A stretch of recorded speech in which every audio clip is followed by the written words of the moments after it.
Well, hey there, hero. How's your journey going?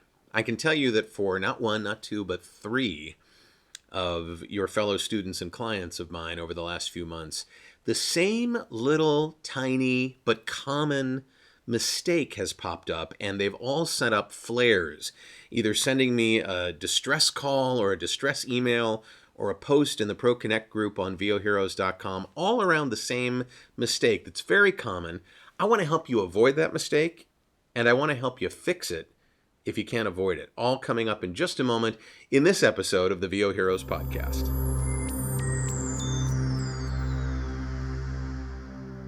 Well, hey there, it's David H. Lawrence the 17th, and in this episode of the VO Heroes podcast, and thank you, by the way, for your comments on the previous ones. We've been having a great time with this. I'm really excited about it. But in this case, I feel like I'm throwing a lifeline out there because I didn't realize it was a pattern until I saw these three things all in a row. So a couple months ago, then last month, and then just over the weekend, I had a client say, "Oh my gosh, one of my clients just sent me back the work that I did for them, and they want me to do a little update, a little pickup, a little change." In one case, the name of the company of the client had changed, and they wanted to change nothing else about the 2-minute explainer video that my client had done for them.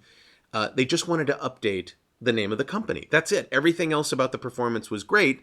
There were just two places in the long piece where the name of the company was mentioned. They wanted the new name of the company replaced there. So what would you do? You'd go back to the original WAV file before you levelated it or normalized it to -3 dB or EQ'd it or did whatever you needed to do to give them a finished piece of work. Now, this happens all the time in audiobooks as well. People will master and finish and convert to MP3, -3 normalization, levelator, all that stuff, but they won't save. This is the mistake. They won't save the raw WAV file, the raw edited WAV file. So what I mean by that is not your raw recording, not all of the mistakes and the whole Audacity project, but the final piece that has the right silence at the beginning and at the end and all of the mistakes edited out, but not exported as a levelated WAV file brought into Audacity, normalized to, the mastering parts of things, normalizing to -3, converting to MP3, all of that stuff. Stopping when you have the raw WAV file and exporting that. What people often do is they don't save that raw WAV file. Like, why do I need that? This is exactly why. Because when you have to make a change or when you have to make a pickup, it is so much easier to do that when you have the raw WAV file because it hasn't been colored. It hasn't been changed. It hasn't been compressed or EQ'd or normalized or converted to an MP3 and then having to be converted back. You're working with an earlier edition, the raw initial edition that has been edited together but not gone on to be burnished and polished in the mastering process. Now, that's the mistake I don't want you to make, okay? Always save in any category, whether it's audiobooks or commercials or explainer videos or animation or IVR, it doesn't matter. Save that raw, edited, finalized WAV file, but not mastered and colored and run through filters and whatever you want to do with your audio after the fact to make it ready for your client. So that's going to be a WAV file. The way to avoid that is to always save that WAV file. And believe me, I've had people complain, why do I want to save all these big WAV files?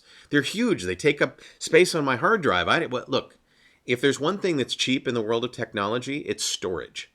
You can get a 5 terabyte portable drive for $70 now.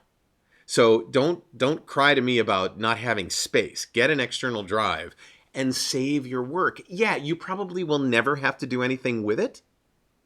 But on the off chance that you do, you don't want to have to re-record that entire thing to match just a couple of pickups that you could then open the original WAV file, match your performance, do those little tiny pickups, drop them in, and then remaster. That's the proper way to do it. Run it, export the new version with the pickups as a WAV file. Run that through Levelator. Bring that back in and normalize it to -3 dB. Convert it to MP3 and send that off. That's the way to do it. You obviously want to check your work, make sure it sounds right, but that's the way to do that. Now, what happens if you haven't saved the WAV file? Okay, so let's reverse engineer this just a little bit. What you're trying to come up with is the same sound once you're finished. You don't want there to be any audible switch between what you had recorded before and what changes, what little tiny changes you need to make in the audio to do the update or the pickup for your client. So the way to do that is bring the finished MP3 file into Audacity, the one that they've sent you back or the one that you have saved on your hard drive. Listen to the sentence that contains the pickup, the new name of the company, or the word that you didn't do right. Who knows? Maybe you said Tuesday instead of Thursday. I don't know. But it's going to be surrounded by some content. A sentence, a phrase, maybe even a couple of sentences if it's the crossover word between the two sentences, whatever it is. Just pick a piece that has a clear beginning and a clear end and record that properly. Okay?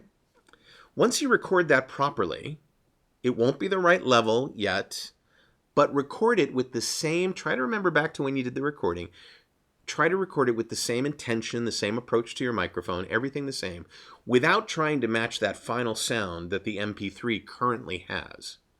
And then take those two pieces and master them as if you were creating that finished audio all over again. Run those pickups through Levelator and normalize those pickups to -3 dB. Don't convert them to MP3, but in Audacity, in all of the in the two files that you'd probably have open, you'd probably have the piece that as it exists with the client, the current piece that they want you to change, and the pickups. Once you bring those levelated, normalized, EQ'd, whatever you had to do to get to where you were now, back into Audacity, you'll have two different files open.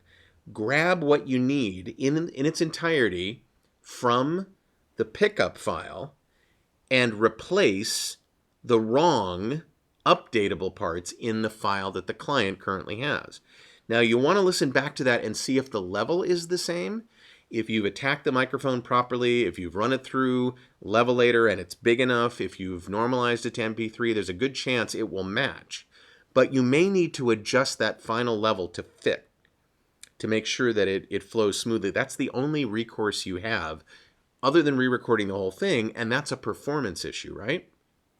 So hopefully that will help you recover if you don't save that original raw edited WAV file.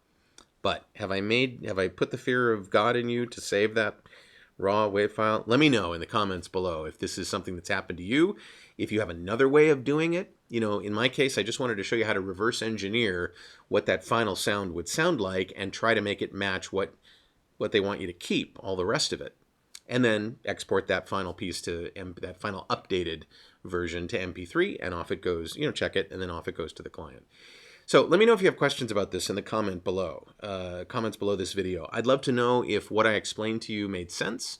I'd love to know if you have another solution for it.